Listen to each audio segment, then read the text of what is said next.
Good morning to everyone. Buenos días a todos.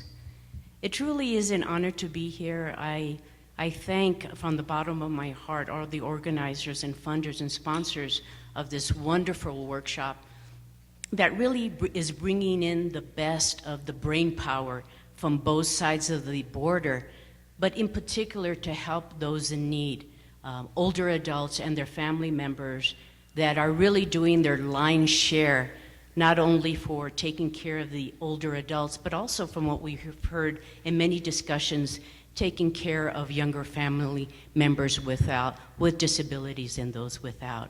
So again, I thank the organizers, the sponsors and the funders for a wonderful time here and the great welcoming that we've received from our Mexican colleagues. Again, thank you. My presentation takes a different route than the previous presentations that we've had yesterday and today. In particular, I'm going to talk about community-based depression treatment of older adults with moderate to severe depression. So my talk will basically focus on two areas. One is the process of intervention development, workforce training, and a few results that span two individual studies, one that was a smaller pilot study and one effectiveness study in behavioral health in the Los Angeles County area. The second study, it's a preliminary study, so we're not going to be able to give results, but we'll at least give a snapshot, an initial snapshot of where we are right now.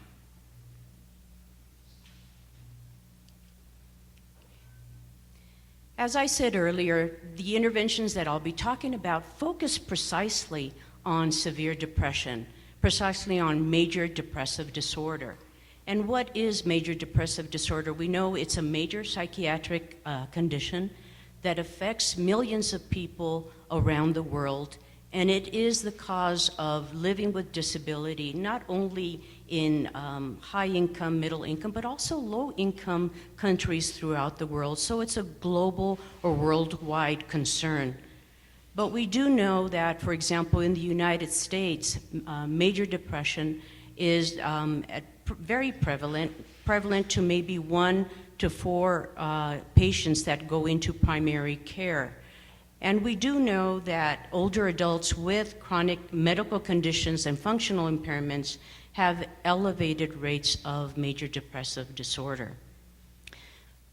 Unfortunately, we find that those that do have depression, that suffer from depression, only 1 out of 10 or 10% is actually receiving guideline concordant depression care.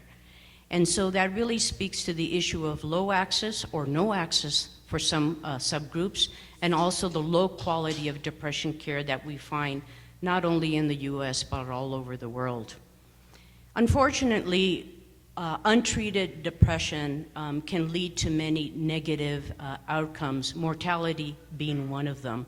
It can lead to poor overall health, increased disability, other medical comorbidities, mortality due not only to suicide completers, but also mortality due to all causes.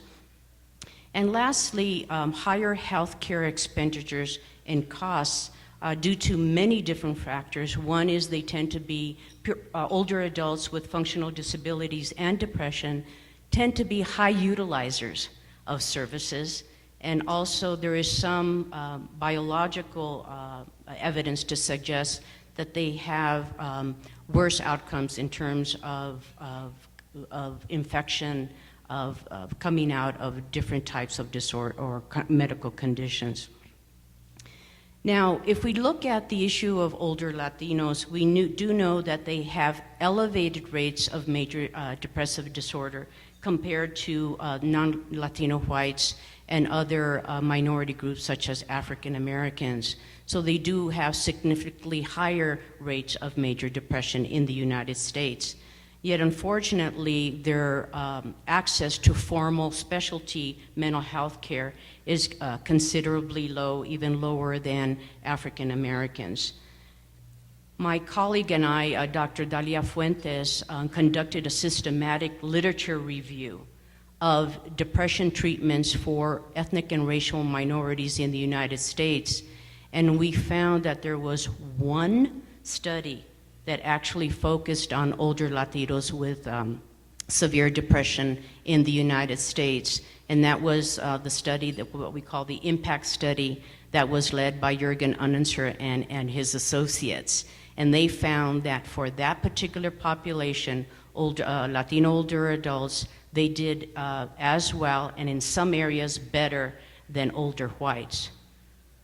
The significant caveat is that all the Latinos in their study were English-speaking, were not Spanish-speaking at all, they were English-speaking. And second, they had higher rates of education.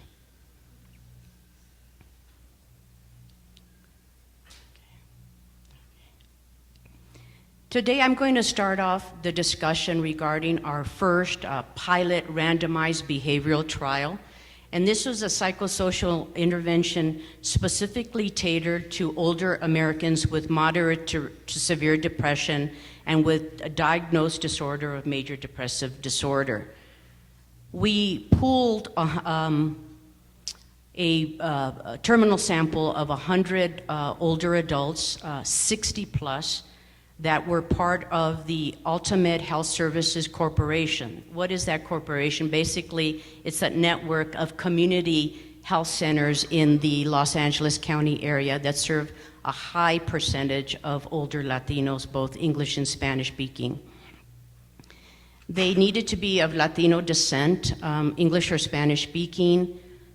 We performed a diagnostic measure called the SCID, which is based on in that time DSM-4 diagnosis, utilizing the major depression module. We also utilized the Hamilton Depression Rating Scale that looks at not the absence or presence of major depression as in the first scale, but actually looked at the severity. It's important with older adults that we not look just at the absence or presence of a diagnostic disorder, but also looking at the rate of severity of that particular disorder. Especially because what we find in older adults is that the persistence of depressive symptoms is higher, meaning it's more chronic than when compared with younger adults, even with treatment. This was a randomized trial, so we had two arms. The first arm was called the problem-solving treatment arm, and the individuals that were randomized to that arm received an eight-session brief psychosocial treatment called problem-solving treatment, and I'll talk about that a little bit later. But the other arm, the enhanced usual care arm, received psychoeducational materials on what is depression treatment, what is depression in older adults with functional disabilities, and we provided materials not only to them, but also to their caregivers, their family caregivers.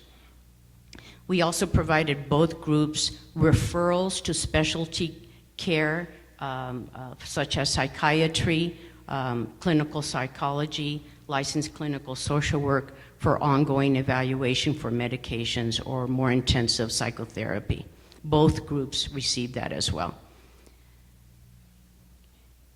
What is unique about this particular study and different from the studies that had been utilized in other groups in the United States is that we actually trained non-clinical, non-graduate level interventionists that typically do not provide PST to persons with moderate to severe psychiatric disorders like MDD.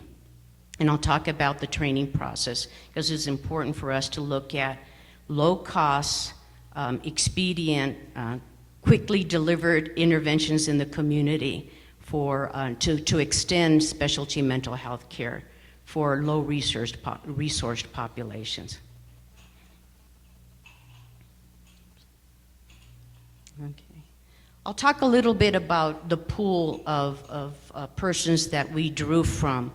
They utilized services from Ultimate, and these services were in day centers, or centros de día, as you would call them. And these particular individuals had high levels of comorbidity. In fact, we did an analysis of the average number of medical conditions and disabilities, and we found that they had, on average, 13 diagnosable medical conditions. 13 diagnosable medical conditions. And it's interesting that we also did a medical chart extraction of the number of medications.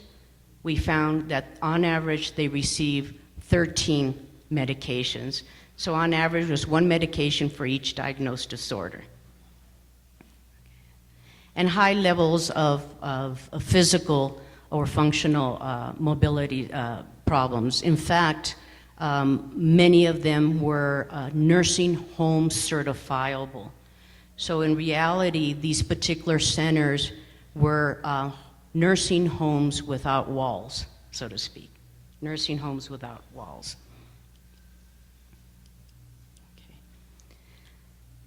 The recruitment and screening was an enormous undertaking. Remember, when we work with communities that are under-resourced, there are huge forces working against you to do quality research. But we knew that this was important in order to be able to accurately characterize the screening, recruitment process, and the rates of MDD in this particular type of population. So we screened 851 older adults that were over the age of 60, and we screened them by using short, brief measures. Many of you may already know about these measures. The first one is the PHQ-9, which is the short measure that looks at depressive symptomatology, and they had to have a score of 9 or above, which is already correlated with moderate to severe depression using SCID criteria. The second screen that we used was a short, what we call the 6-item screener, which is a short cognitive screener to identify and exclude any older adults that had moderate to severe cognitive impairment, because PST is a talk therapy where there's a cognitive component that's attached to it. And also for issues regarding consenting, we had to exclude those people that had moderate to severe cognitive impairment. We then, of the ones that went forward, we performed a diagnostic interview, again to utilize the SCID, the HDRS. We had exclusion criteria such as the following. They could not have bipolar illness, any active psychotic symptomatology, active suicidality, though many, because this is a study on MDD, many did have thoughts of death, thoughts of dying. We did not exclude them. What we did exclude is anybody with an active plan of suicidality. And as a side note, we did a total of 85 suicide assessments in this particular group. One of the reasons why we decided to do this particular type of study is because many people said no, older Latinos would never talk to you about their depression, would never talk to you about death and dying, let alone suicide. So this study I called the myth buster, because once they talk to you, they do talk to you about their estado de ánimo, about their thoughts of dying. Even if they understand, no, I don't want to kill myself, my religion is against that, but we did 85 suicide high-risk assessments in this group. So out of the 851, we were able to identify, out of the 249, that we did a diagnostic interview, we were able to identify a little over 100 that were eligible for the study. And our final randomized pool was 100. About 7 had to be excluded because they moved from the area, or in one case, the person actually passed away. So in our randomized and remember this is a randomized pilot, so although we used a randomization scheme, we oversampled for the PST and we controlled for that later, so specifically because we wanted to identify protocol development factors that influence feasibility of this type of study, but also acceptability. We wanted to be able to develop the PST protocol that was both acceptable to the provider, the interventionist, but also acceptable to the target population, older Latinos with severe depression and functional disabilities.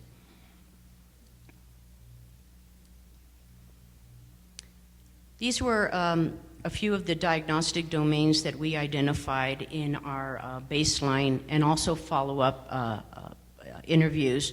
I've already talked about the structured clinical interview, which is a clinically rendered interview for major depressive disorder, the Hamilton Depression Rating Scale, which is has several items. By the way, that's a mistake. It's the HDRS, 18 items, not 17. But in reality, it looks at the severity of depression. We also included a dysthymia disorder. And dysthymia disorder historically has been seen as a low-grade depression that lasts at least 2 years without significant remission. But there's nothing low-grade about dysthymia. It is still a very disabling disorder that affects a large majority of older adults, specifically those with functional disabilities. I already talked about the exclusion criteria, and then we also added some demographics there, the run-of-the-mill demographics. So what is problem-solving treatment? I know Dr. Villamil Salcedo here, who I met yesterday, presented a very nice poster on his work here in PST, which is a pilot. So we have a lot to talk about, and hopefully some collaboration. But PST is a psychosocial intervention. It's brief, highly structured, and in our protocol, it spans a total of 8 weeks, one-on-one with the interventionist. It's highly person-centered and expects a very active role of the individual. So it's really an intervention that speaks to the issue of empowerment. It includes homework assignments whereby we develop certain action plans that are basically self-care plans that the individual develops in conjunction with the interventionist. And they use those plans week after week. They come back and they evaluate the plan with the identified interventionist. Part of that also adds what we call behavioral rehearsal or behavioral activation, which has been around for at least 20 or more years. And behavior activation is the ability of the individual to increase or regain the zeal or the activity that they used to do with happiness, with glee, but now that they've set aside because of their depression and have had now low interest or fatigue, etc., and where they kind of let them go. So we include that behavior activation in all the sessions every week. So it's based on identifying problems, identifying solutions to those problems, developing self-care action plans, enacting those plans, and then coming back, evaluating how satisfied they were with the outcomes of those plans. And this is considered an evidence-based practice or intervention. It's been used in the United States and in Europe with different populations, young and old, African American populations, English-speaking Latinos, as I said in the impact study. And it also has had high receptibility and satisfaction. And the work that Dr. Pat Arian has done in San Francisco, they've actually used it with clients with mild cognitive impairment. This is a quick schema of these different steps that are followed in problem-solving treatment. We don't specifically use those terms like we're doing problem formulation right now, or goal setting, or cost-benefit analysis, but we try to use the terms that are most familiar to the group that we're working with at that time. These terms can also be very foreign to, for example, some of the interventionists that I've trained, for example, promotoras or community health workers in that community. And by the way, the materials here are available at the University of Washington in Seattle. They have a PST center there that can give you all the materials. Okay, so this is just a short review of just some brief outcomes of the Programa Mano Amiga study. As you would suspect, this is an older cohort, so 86% were female. 96% preferred Spanish as language of interview. And I can tell you that we have maybe an equal split of those who are US born versus those who were born in, let's say, Mexico or Salvador or Guatemala. And these are long-term settlers in Los Angeles County, but the majority prefer to speak Spanish. They may be long-time residents of Los Angeles County, but they've remained exclusively in their ethnic enclaves. So the retention of the Spanish language is extremely high, as you could see here. The majority are Mexican American, followed by Central American, followed by other ethnic groups, including Cuba, Puerto Rico, Peru, Colombia, etc. The majority have either, about 75% have either an elementary school education or lower, with 11% having no formal education. So we have there the marital status. About almost 1 in 3 were married and living with their spouses. We have almost the same breakdown with being widowed, divorced, or single and never married. As you imagine, in terms of their self-reported health, 86% identified their health as fair or poor. And repeating what I said earlier, they had the same number of medical conditions and medications, 13. And what's important in this study as well, and something that I'm going to be analyzing in the near future, is 1 out of 3 of the population not only had major depression, but had coexisting dysthymic disorder. Okay. So I have two slides looking at the results.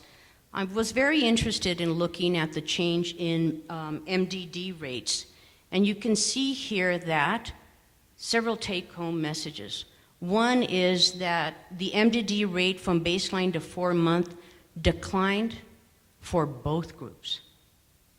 But there was a significant decline for both groups individually from baseline to 4 months, but also a significant difference between the two groups in terms of their decline. So for the MDD, and remember this is a two-week window of symptomatology, you see here that for the enhanced usual care group, they had a 65% drop in their MDD. Remember, the EUC group got psychoeducation materials, but they also got referrals to specialty mental health care. Okay? The second group, the PST group, the intervention group, had a 73% drop, and this was an 8% change, and it was a significant change between the two groups. So the take-home message is give something, and both groups will get better. Okay, one group gets a little bit better, but if you give something, both groups get better. And remember, this is a group that's underserved, under-resourced, so something is better than nothing. So for the change in the HDRS score, which is very sensitive to treatment, it's a highly used scale in the geriatric depression literature. We see there that, again, both groups dropped. The PST group had a sharper decline. But we see that both groups had better rates or better profile in terms of HDRS depression severity. So again, the take-home message there is give something. Something is better than nothing. Both groups do well. The PST group did significantly better. And these are significant clinical changes that mean a lot in terms of functional functioning. We were also interested in not just knowing are there quantitative declines in their depression profiles, but we wanted to also know, because this was a pilot study, what was the acceptability of a social culturally modified program in depression care. And what we found is that they had high satisfaction. Out of a 10-point scale, the average point of satisfaction was 9.36. That's pretty good. But truth be told, what I think is important is their adherence to the number of sessions as well. Because this is voluntary. They could very much say, you know what, this is too much for me, this is too much of a burden, I'd like to withdraw from these sessions. But out of 8 sessions, the average number of sessions completed was 7.6. And if you look at the modal category for completion or adherence in the United States is 4. So we conducted in-depth interviews, and I failed to say that earlier. This is a mixed method study, and we conducted over 30 interviews of the older adult and asked them, what did you think about this model, this practice, this intervention? We wanted really to hear their voices and their narratives. And it was very positive, except for one area where they thought they should have had more sessions. Okay. So, first of all, in the face-to-face interviews, really they highlighted narratives of high accessibility and satisfaction. They made statements like, where were you 5 years ago, 10 years ago, 30 years ago, when I was suffering from depression and I didn't know it? They also said that they wanted to help others in the same situation. So that's a pretty good, I think, indicator that, you got help and you can, refer other people to this study. And what we found is that they would go around to their peers at the center and they say, hey, there's a study going on. I think you need to be part of it. Well, of course, that kind of messed up our high-level recruitment scheme of how we wanted to do things, but we made sure that at least they went in through the proper protocols of routine screening provided by the agency. The other thing is, as I said, they preferred more PST sessions, not less. Many of them, because they were already taking a whole slew of medications, they didn't want to take one more pill, one more medication. Although we did refer them to special mental health care for at least an evaluation for medications. But they were very concerned about the addictive nature of the medications, of taking yet another pill for their daily regimen. The other thing that we found too is that they, unlike what we found in the general literature on stigma regarding disclosure of mental health issues, they had moderate to high disclosure to their family members, to others, peers in the center. And one of the main reasons they did that is because they didn't want to be a continued burden on family. So they said, I know I'm hurting, I know I've got these symptoms, I don't want to continue to be a burden on family, so maybe this is something that I should try out, and they disclosed that. Okay, oops, excuse me. Boy, that was fast. No. Excuse me 1 second. You almost need a PhD to work this clicker.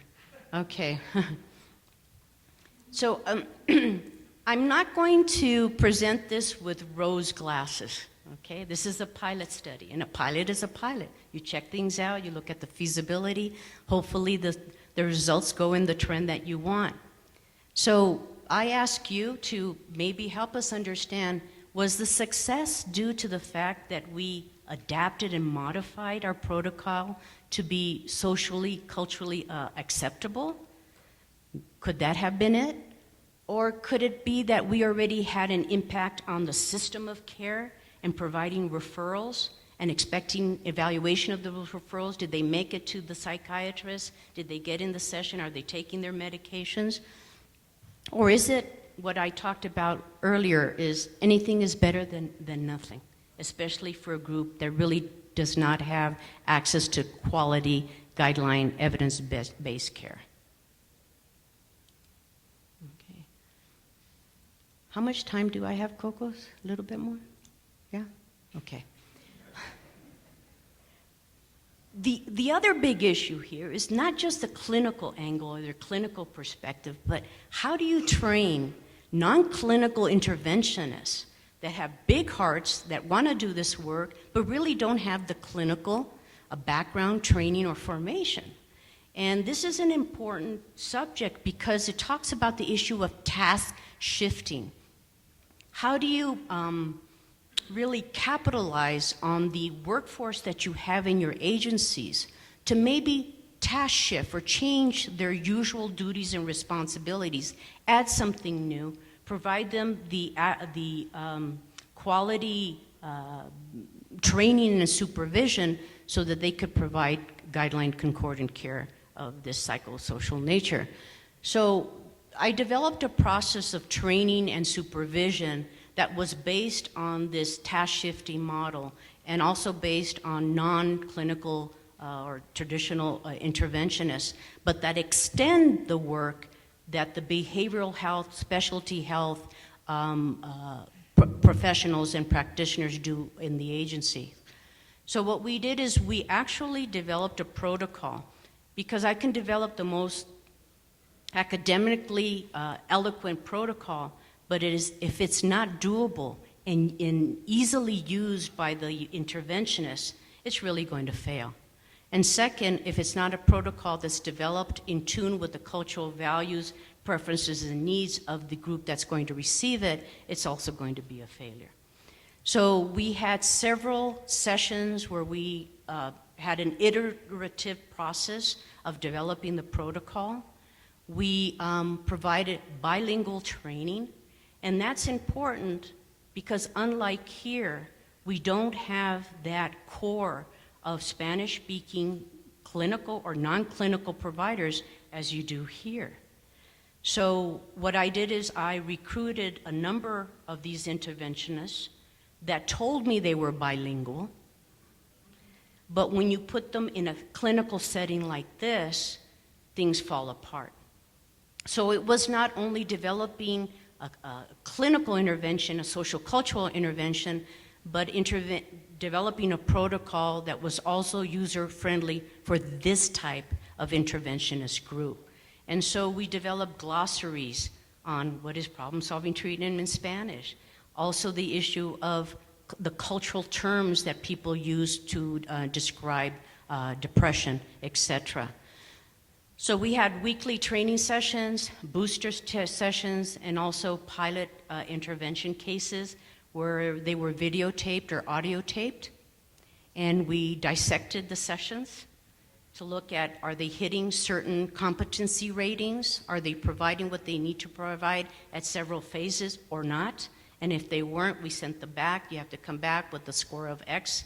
And then they were able to provide PST. And remember, when you work with people with major depression and with comorbid mental disorders, the work on the professional self is important. So we also integrated journal entries where the interventionist could then ventilate and express their feelings of working with this population, with this type of problem and this type of process. So it was also a development of the interventionist as well. I'm not going to go into this too much, but we did look at different issues of social cultural adaptation. We did get materials from the developers of PST, but we put them in language that made sense for this particular group. We also looked at cultural issues, specifically, for example, the terms that some people would use.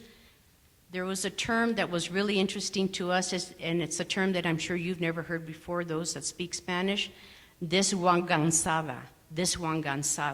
So we saw, guaguanzado, right? So they've heard it.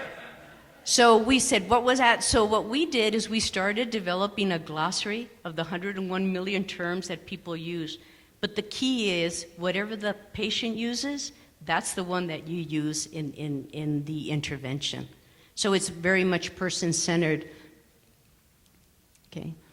But we also developed protocols that integrated cultural values, because we cannot take for granted that a bilingual interventionist in Los Angeles County know cultural values. It's like asking a fish, do you know what water is? When you're in it, you just know you're in it, but you can't sometimes articulate it. So we talked about cultural values like confianza, la plática, personalismo, you name it, we had a whole line of those. But it's important because what we did in our work is we actually put the cultural value as part of the protocol. So we actually dictated certain behaviors of the interventionists that increase those levels of cultural values and glue, if I may say that, to be able to increase the acceptability of problem-solving treatment. Okay. This is the pleasant activity book that we use, Libro de Actividades Placenteras, and we again utilize what has been used in the literature in terms of behavior activation. And this is just a list of different pleasant activities that the person can reignite in their lives to bring them joy. But we added some, like going to El Pulguero, you know what that is? Going to the swap meet or the flea market.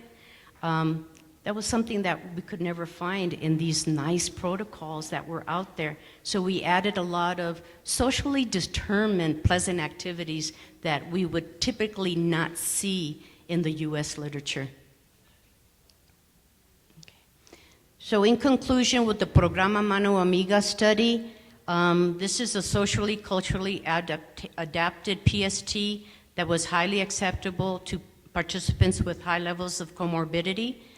PST can be administered by non-graduate, non-clinical workforce with intensive training and supervision. And this particular geriatric psychosocial depression treatment shows promise, especially for Spanish-speaking older adult with comorbidities and disabilities. So I'm not going to go too much in the study that we have now, but based on that earlier pilot study, we now have received funding to do a large-scale effectiveness trial, very much similar to the PMA study or the Programa Amiga study. Right now, we screened 123 people.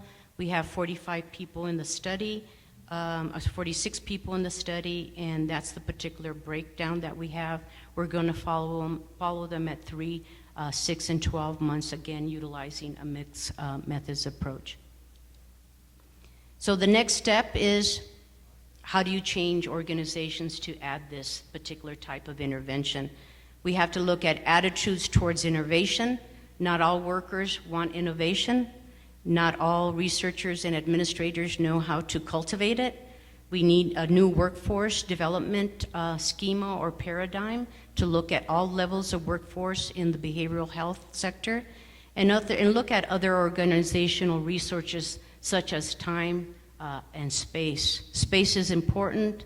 Many times we work in agencies where even having that private room to be able to talk about our depressive symptoms is not available. With that, I thank you so much for sus atendencias, and I hope that we can have an ongoing dialogue in the future. Thank you.